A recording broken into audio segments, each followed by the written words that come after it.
Kama wewe ungenipenda, kwa nini kunidanganya? Unapozungumzia sauti za dhahabu nchini Tanzania kwa upande wa wanawake, basi hutoacha kumtaja mwanadada Lady JD, Commando Jide pia unaweza kumuita hivyo.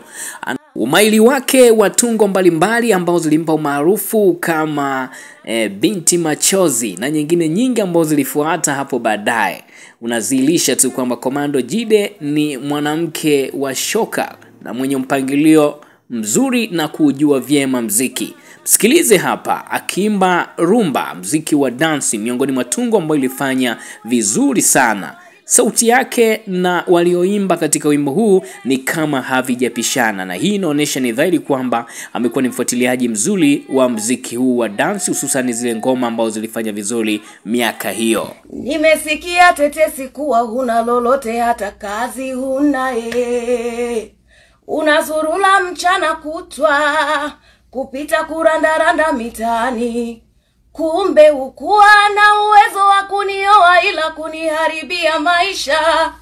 Heri kunieleza ukweli ulivyo kuliko kunidanganya. Nikuelewe vipi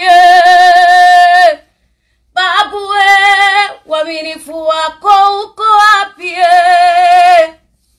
kaka?